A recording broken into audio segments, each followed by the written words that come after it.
సంవత్సరాల తరబడి government job కోసం వేచి చూస్తున్నారా? కేవలం 8 నెలల్లో మీ కల నెరవేర్చుకోండి. వెంటనే కింది నెంబర్స్ కి కాల్ చేయండి. నుంచి దాదాపు 50 లక్షల మంది స్టూడెంట్స్ వెళ్ళి చదువుతున్నారు. ఎందుకని అంటే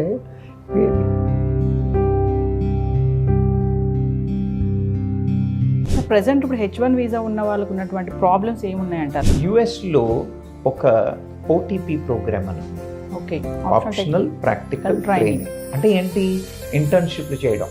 దాదాపు మీకు 12 నెలల టైం ఇస్తారు H1B రావడానికి. అవే మీ H1Bకి ప్రాసెస్ చేయడానికి ఇచ్చేస్తాయి. What about L1 visa? L1లో 2 రకాలు, L1BA అండ్ L1B అని చెప్పేసి. అలాంటి వీసాలు వచ్చిన వాళ్ళు అవి గుడ్డా బ్యాడా అంటే ఒక విధంగా గుడ్, ఎందుకంటే 7 ఏళ్ళు ఇబ్బంది లేకుండా ఉండొచ్చు. ఈ మధ్యలో ఉద్యోగం పోయింది, జాబ్ పోయిన తర్వాత 60 రోజుల్లో ఇంకో ఉద్యోగం వెతుక్కోవాలి 60 days లో. ఈ 60 days లో ఉద్యోగం దొరకకపోతే మూట ముళ్ళే సర్దుకుని బ్యాక్ టు బ్యాక్ వచ్చేసేయాలి. కెరీర్ బిల్డప్ చేసుకోవాలంటే ఎలాంటి విధానాలు పాటించాలంటారు? We should be abreast with the latest technologies. చదువుతూనే ఉండాలి, కోర్సులు చేస్తూనే ఉండాలి, సర్టిఫికేషన్ ప్రోగ్రామ్స్ చేస్తూనే ఉండాలి. ఎప్పుడో డిజాస్టర్ వచ్చినప్పుడే నేను ఉద్యోగం వెతుకుతాను అని కాకుండా. ఇప్పుడు లే ఆఫ్స్ కి ఎవరైతే గురవుతున్నారో ఈ ఇంపాక్ట్ అనేది వాళ్ళ పిల్లల పైన కానీ, ఫ్యామిలీస్ పైన కానీ, పిల్లల ఎడ్యుకేషన్ పైన కానీ ఎలా ఉంటుందంటారు? రేపు పొద్దున్న డిజాస్టర్స్ అవుతే ఎలా మెయింటైన్ చెయ్యాలి అన్న రెసిలియన్స్ను కూడా పిల్లల్లో కూడా బిల్డ్ చేయాల్సిన అవసరం ఎంతైనా ఉంది. ఎప్పుడు నాకు ఇండియాకి టికెట్ ఇచ్చినా నేను వెళ్ళిపోగలను అన్న మైండ్ సెట్ ఉండాలి. ఇక్కడ ఇండియాలో ఉన్న పేరెంట్స్ని అలాగే ప్రిపేర్ చేసి పెట్టుకోవాలి, వాళ్ళ ఫ్యామిలీని కూడా అలా ప్రిపేర్ చేసి పెట్టుకోవాలి. ఇప్పుడు ఎందుకు ఇంకా వెళ్ళాలి అనే ఆలోచన మారట్లేదంటే ఏం చెప్తారు? ఇక్కడ ఇబ్బంది పడుతున్నావు, అక్కడ ఇబ్బంది పడతావు, okay let me go try. అదే అక్కడే వెళ్ళి ఇబ్బంది పడతాం. అబ్సల్యూట్లీ, అక్కడ వెళ్ళి ట్రై చేస్తాను, ఓకే కాకపోతే వచ్చేస్తాను. హాయ్, హలో, నమస్తే, welcome back to Suman TV. Welcome to talk show. ఈరోజు టాక్ షోలో మనం మాట్లాడుకోబోయే ఎపిసోడ్ ఏంటంటే USA లే ఆఫ్స్. మరి దీనివల్ల విద్యార్థులు ఎదుర్కొంటున్న సమస్యలు ఏంటి, మరి దీనికి పరిష్కారాలు ఏంటి అని చెప్పడానికి, దీనిపై మరింత సమాచారం ఇవ్వడానికి ఇవాళ మన టాక్ షోకి వచ్చారు మేనేజ్మెంట్ కన్సల్టెంట్ సంపత్ సముద్రాల గారు. సార్తో మాట్లాడదాం. నమస్తే సార్. నమస్తే Naveena. Sir, welcome to talk show. అమెరికాలో లే ఆఫ్స్ అవుతున్నాయని తెలిసినప్పటికీ కూడా మన స్టూడెంట్స్ ఎందుకు USA వెళ్ళడానికి లేదంటే ఇతర దేశాలకు వెళ్ళడానికి ఎగబడుతున్నారు అని అనొచ్చు అంటారా? అవునమ్మా, ఎగబడుతున్నారు అనొచ్చు, కానీ దానికి కారణాలు ఉన్నాయి. మనం వెళ్ళి చూసినట్టయితే యునెస్కో రిపోర్ట్లో ఏముంటుందంటే, ఇండియా నుంచి కానివ్వచ్చు, చైనా నుంచి కానివచ్చు, పాకిస్తాన్ ఇలాంటి కంట్రీస్ అన్నింటి నుంచి దాదాపు 50 లక్షల మంది స్టూడెంట్స్ వెళ్ళి చదువుతున్నారు. ఎందుకని అంటే వీఆర్ లార్జ్ కంట్రీస్, అవకాశాల కోసం వెతుకుతూ ఉంటారు. మీరు యుఎస్ఏకి వెళ్ళి చూసినట్టయితే యుఎస్ఏలో దాదాపు 11-12 ఇంటర్నేషనల్ ఫేమస్ యూనివర్సిటీస్ ఉన్నాయి.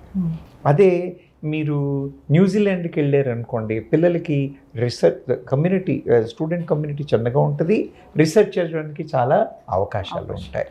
అదే మీరు జర్మనీ దగ్గరికి వెళ్ళారనుకోండి, జర్మనీలో ఏంటంటే ఒక స్టేజ్ తర్వాత పబ్లిక్ యూనివర్సిటీస్లో ఫీజులు మాఫీ లాంటి అవకాశాలు ఉంటాయి. మీరు ఆస్ట్రేలియా లాంటి కంట్రీస్కి వచ్చినట్టయితే వాళ్ళు ఏం చేస్తారు అని అంటే, మీరు చదువు తర్వాత కూడా ఉద్యోగం తర్వాత కూడా చదువు అన్న ఫెసిలిటీసు, కంఫర్ట్ లెవెల్స్ వాళ్ళు ఇస్తారు. మీరు అదే కెనడాకి వెళ్ళి చూసినట్టయితే, కెనడా చాలా కండ్యూసివ్ ఎన్వైరన్మెంట్, మల్టీకల్చర్ పీపుల్ అంతా ఉండడం వల్ల అంటే ఆ థ్రెటన్ ఫీలింగ్ ఎక్కడో వేరే దేశానికి వెళ్ళాము అనేది ఉండదు. ఏదైనప్పటికీ కూడా కెరియర్ ఓరియంటేషన్ నుండి సబ్జెక్ట్ మీద ఫోకస్ ఉన్న పిల్లలు ఇక్కడంటే మన దేశంలో ప్రయత్నాలు చేసిన తర్వాత కూడా ఇంకా బెటర్ కెరియర్ కావాలి అన్న ఆలోచన ఉన్నవాళ్ళు ఖచ్చితంగా వెళ్తున్నారు. వెళ్ళడంలో తప్పేం లేదమ్మా. అంటే సరి అయిన ఎవాల్యుయేషన్ చేసుకుని సరి అయిన కోర్సులు సెలెక్ట్ చేసుకుని వెళ్తున్నట్టయితే వాళ్ళు సరి అయిన దారిలో ఉన్నారు అని చెప్పచ్చు. ఎగబడిన దాన్ని తప్పుపట్టాల్సిన అవసరం ఏమి లేదనుకుంటాను.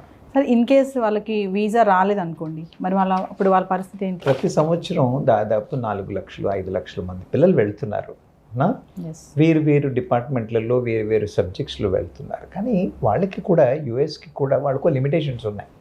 ఎస్ 65 నుంచి 80,000 వరకు వాళ్ళు ఈజీగా ఇచ్చేస్తారు.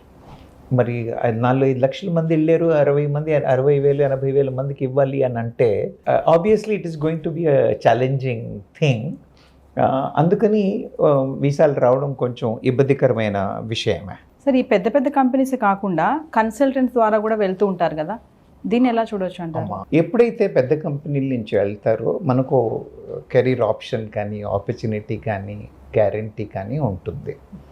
అదే మీరు కన్సల్టెంట్స్తో వెళ్ళడం అంటే గుత్తేదారులతో వెళ్ళినట్టు అన్నమాట. గుత్తేదారులను మన దగ్గర పనివాళ్ళని తీసుకెళ్లే వాళ్ళు ఉంటారు కదా, ఇట్ ఈజ్ లైక్ దాట్. వాళ్ళు ఏం చేస్తారనంటే, అయితే ఒకటి, మీరు కన్సల్టెంట్లతో పోయితే H1B వీసా ఇలా వచ్చేస్తుంది. వీసాలు రావడం పెద్ద కష్టం కాదు. కానీ పోయిన తర్వాత సస్టెనెన్స్ ఉంటుందా అంటే, ఉద్యోగం ఉంటుందా అంటే తెలీదు. మీరు వెళ్ళగానే మీకు ఉద్యోగం ఇస్తాడా తెలీదు. మిమ్మల్ని తీసుకెళ్ళి బెంచ్ మీద పెట్టచ్చు. ఉద్యోగం మధ్యలో పీకేసి మిమ్మల్ని బెంచ్ మీద పెట్టచ్చు.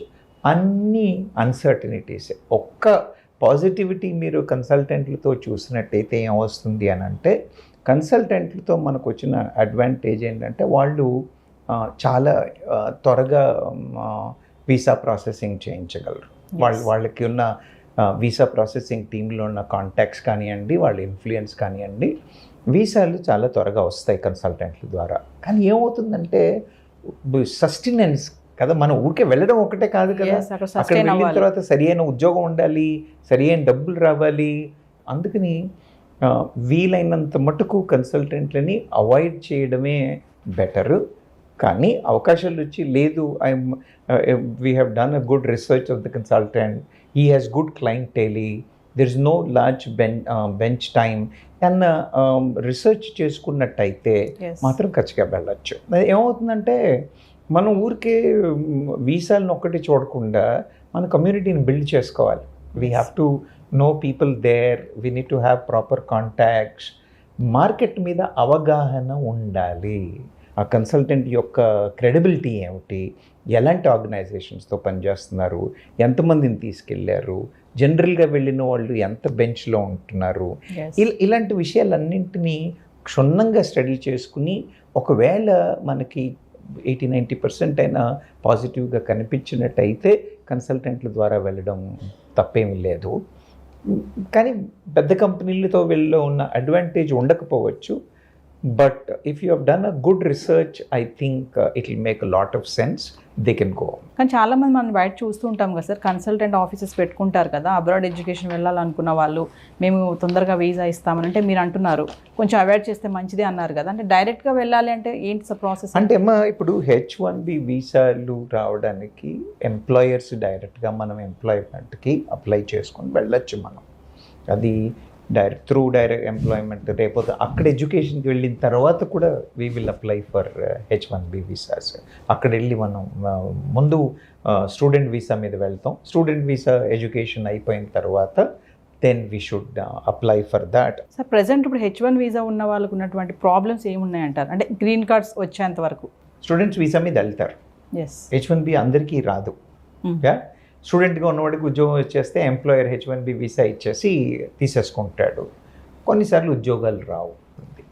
ఈ టైం పట్టినప్పుడు ఎస్పెషల్లీ మీరు యుఎస్ని చూసినట్టయితే, యుఎస్లో ఒక OTP ప్రోగ్రామ్ అని ఉంది, ఓకే, ఆప్షనల్ ప్రాక్టికల్ ట్రైనింగ్. అంటే ఏంటి? ఇంటర్న్షిప్లు చేయడం. ఇంటర్న్షిప్స్ అక్కడ ఉన్న కంపెనీల్లో వాటిలో వెళ్ళి మనం ఆప్షనల్ ప్రాక్టికల్ ట్రైనింగ్ కోసం మనం ఎప్పుడైతే జాయిన్ అవుతామో అప్పుడు దాదాపు మీకు 12 నెలల టైం ఇస్తారు H1B రావడానికి. ఆ తర్వాత ఏవైతే ఇన్స్టిట్యూట్స్ మీకు OPT ఇచ్చాయో అవే మీ H1Bకి ప్రాసెస్ చేయడానికి ఇచ్చేస్తాయి. తర్వాత it gets extended to 24 months. Especially ఇప్పుడు మన వాళ్ళు పోయేవాళ్ళంతా ఎవరు వెళ్తారు? అయితే డాక్టర్స్, లేకపోతే engineering students, science and technology students, అందరూ స్టెమ్ పర్వ్యూలో ఉన్న వాళ్ళే వెళ్తున్నారు. ఈ స్టెమ్ పర్వ్యూలో ఉన్న వాళ్ళకి 12 నెలలు కాదు 24 నెలల టైం ఉంటుంది H1B రావడానికి. సో మనం స్వతహాగా ప్యారలల్గా ట్రై చేస్తూ కంపెనీ కూడా ట్రై చేసినట్టయితే మనకి H1Bకి పెద్ద ఇష్యూ లేకుండా ఇది అవుతుంది. ఓసారి ఏమవుతుంది, ఇప్పుడు మనకి H1B వీసాలు ఇవన్నీ అక్టోబర్లో, మీకు ఓటీపీ ముందే అయిపోతుంది అనుకోండి. ఒకవేళ మీకు వీసా వచ్చి అది అక్టోబర్లో స్టార్ట్ అవుతుంది అన్నప్పటికీ కూడా మీ ఓటీపీ ఎక్స్టెన్షన్ పీరియడ్ దొరుకుతుంది. ఓకే, గ్యాప్ ఎక్స్టెన్షన్ పీరియడ్ అని చెప్పేసి వాళ్ళకి ఆ గ్యాప్ ఎక్స్టెన్షన్ ఇస్తారు. అలా H1B వచ్చే వరకు దాని మీద కూడా ఉండడానికి అవకాశాలు. Sir what about L1 visa? Critical subject అమ్మా. ఎస్, స్టూడెంట్స్ ఏంటంటే వెళ్తారు, ఓవేళ మరి ఏం కాకపోతే ప్యాక్ చేసుకుని వచ్చేస్తారు, ఇక్కడ ఆపర్చునిటీస్ చూసుకుంటారు లేదా వేరే కంట్రీస్ని చూసుకుంటారు. డిసప్పాయింట్మెంట్ ఉంటుంది, మేము Yes. H1B రాలేదు మేము వచ్చేసాము అన్న డిసప్పాయింట్మెంట్ ఒకటి ఉంటుందేమో. కానీ మీరు L1 అని ఏదైతే అంటున్నారో, L1లో 2 రకాలు, L1BA అండ్ L1B అని చెప్పేసి. L1A జనరల్గా కంపెనీ ఎగ్జిక్యూటివ్స్కి, ఇప్పుడు మైక్రోసాఫ్ట్లో పిల్లలు పనిచేస్తున్నారు లేదా TCSలో పనిచేస్తున్నారు, విప్రోలో పనిచేస్తున్నారు. వాళ్ళు 4-5 ఏళ్ళు 5-6 ఏళ్ళు ఎక్స్పీరియన్స్ వచ్చిన వాళ్ళని, మేనేజర్ లెవెల్లో ఉన్న వాళ్ళని, వాళ్ళకి అలాంటి వాళ్ళకి, ఎందుకంటే దే ఆర్ స్పెషలైజ్. Yes. ఇది ప్యారలల్ రిక్రూట్మెంట్. ఇక్కడ నుంచి ఇదే కంపెనీ వాడు ఈ లొకేషన్ నుంచి ఆ లొకేషన్కి మారుతున్నాడు. అలాంటి వీసాలు వచ్చిన వాళ్ళు అవి గుడ్డా బ్యాడా అంటే ఒక విధంగా గుడ్, ఎందుకంటే 7 ఏళ్ళు ఇబ్బంది లేకుండా ఉండొచ్చు. ఒకవేళ వాళ్ళకి గ్రీన్ కార్డ్ రాలేదు, ఎక్స్టెన్షన్స్ రాలేదు అని అనుకోండి, ఈ మధ్యలో ఉద్యోగం పోయింది, వాళ్ళు మ్యాక్సిమం 60 రోజులు అక్కడ ఉండొచ్చమ్మా.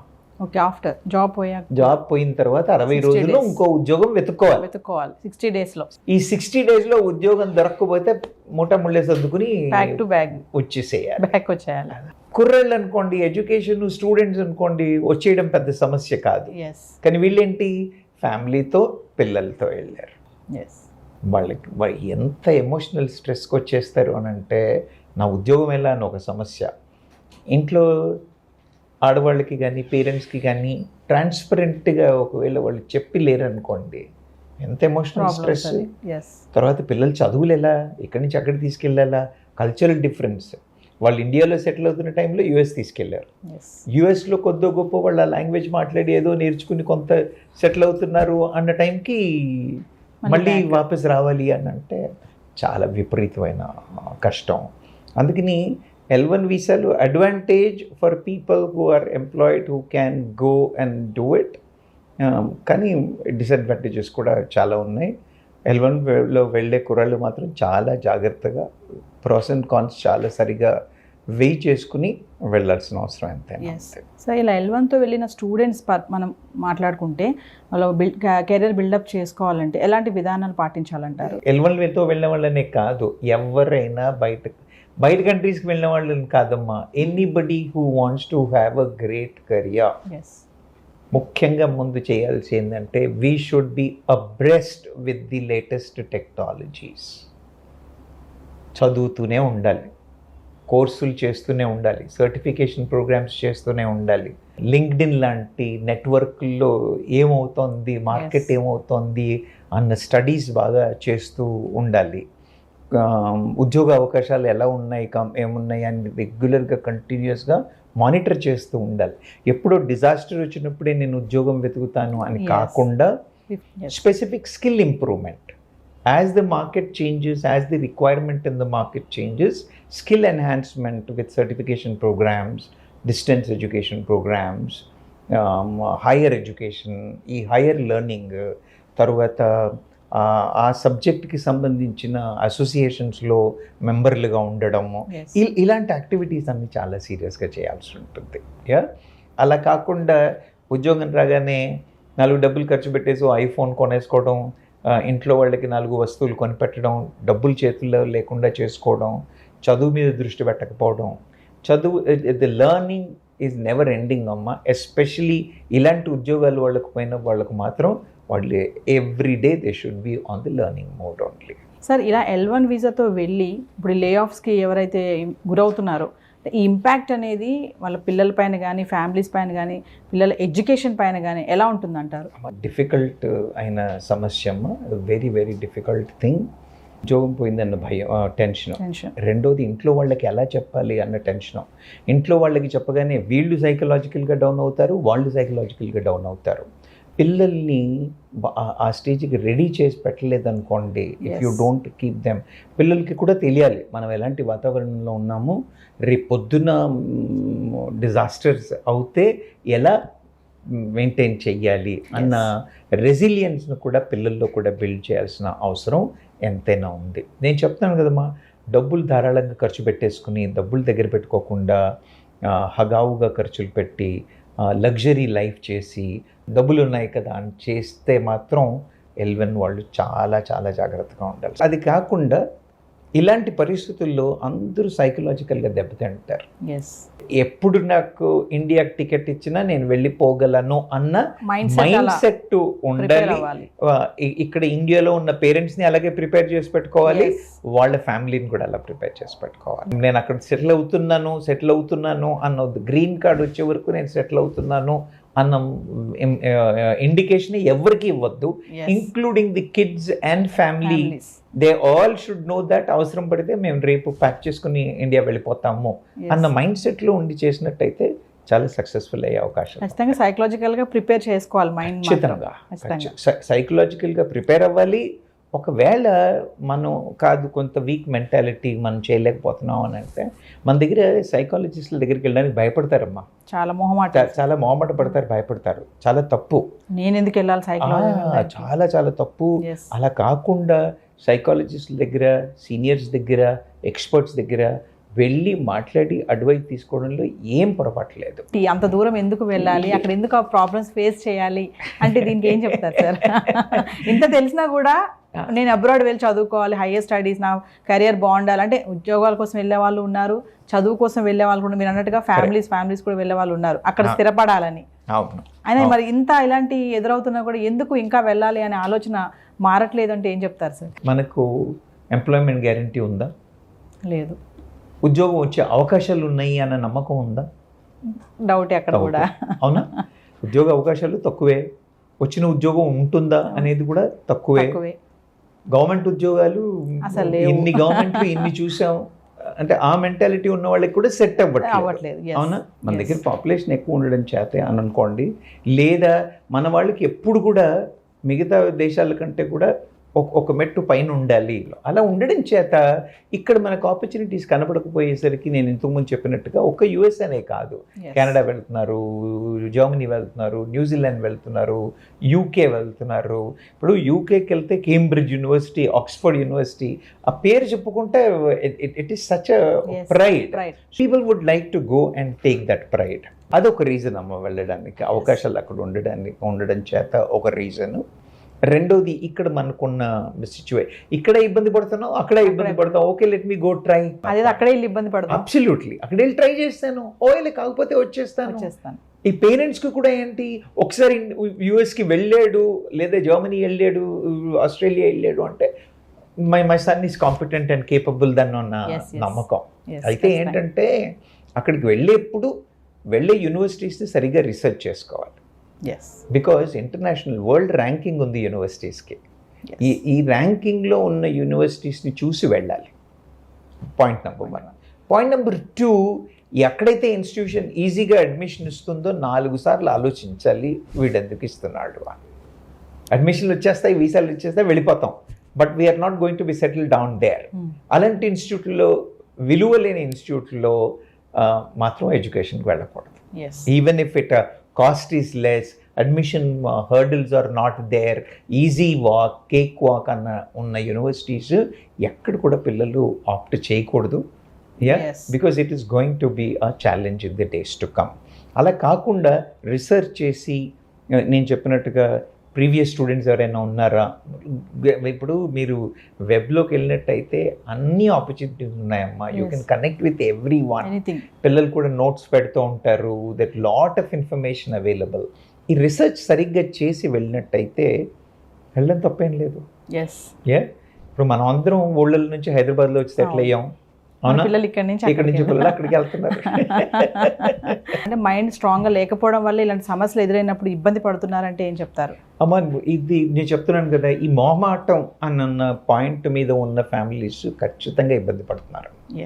అక్కడికి వెళ్ళిన తర్వాత there are people who have explored various opportunities and are successful with the situations unnar kani there are few people who have not done it ila emotional disturbance lo Yes. challenge lo unnaru భారత ప్రభుత్వం కూడా చాలా emotional support చేయడానికి try చేస్తుంది, కొందరికి financial aid చేయడానికి కూడా try చేస్తుంది, ఎంబసీ కూడా చాలా సపోర్ట్ చేస్తుందాం. Yes. మన వాళ్ళు వెళ్ళి తీసుకోవాలి, they need to take that. Take that. కానీ one advice what I give to every one, if it is required మొహమాటం లేకుండా అడ్వైస్కి వెళ్ళాలి, అడ్వైజ్ తీసుకోవాలి. Yes. Yeah, so we need to get that positive thing.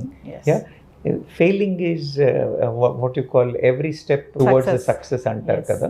Yeah, so people should not feel bad about anything like that. Yeah, it's a part of life అని అనుకుని ముందుకెళ్ళినట్టయితే ఖచ్చితంగా success అవుతారు. Finally అంటే ఇలాంటి సమస్యలు రాకూడదు, ఇన్ కేస్ వచ్చాయి అనుకోండి మనం ఎదుర్కోవాలి, దానికి ఎదురుగా నిలబడాలి అంటే మీరు ఇచ్చేటటువంటి టిప్స్ కానీ సజెషన్స్ ఏమైనా ఉన్నాయా? అంటే నేను మీకు ముందు ఒకే మాట చెప్పాను, నేను అమ్మ నేను నా రిటర్న్ టికెట్ కొనుక్కున్నాను అని చెప్పి వెళ్ళాలి. వెళ్ళేటప్పుడే ఓకే నేను ఎప్పుడు వస్తానో నాకు తెలియదు, నా రిటర్న్ టికెట్ నా బ్యాగ్లో ఉంది, I can fly any time అన్న ఉద్దేశం ఫ్యామిలీకి చెప్పాలి, తనకి ఆ అవగాహన ఉండాలి. ఇది పాయింట్ నెంబర్ 1. పాయింట్ నెంబర్ 2, ఉద్యోగం వచ్చింది కదా అని సెటిల్ అయిపోకుండా H1B వచ్చేస్తుంది నేను ఇది చేసేస్తాను అన్న అవగాహనలో కాకుండా ముందు ఎడ్యుకేషన్ సరిగ్గా చేసి క్యాంపస్లో సెలెక్షన్ అయ్యే ఆపర్చునిటీస్ చూసుకోవాలి, లేదా ఓపీటీ ఆపర్చునిటీస్ చూసుకోవాలి. ఇలా ఎప్పుడు అజైల్గా ఉండి దృష్టి ఎప్పుడు మన కెరియర్ మీద అని పెట్టుకుని ఉన్నట్టయితే ఏం ఇబ్బందులు రావు.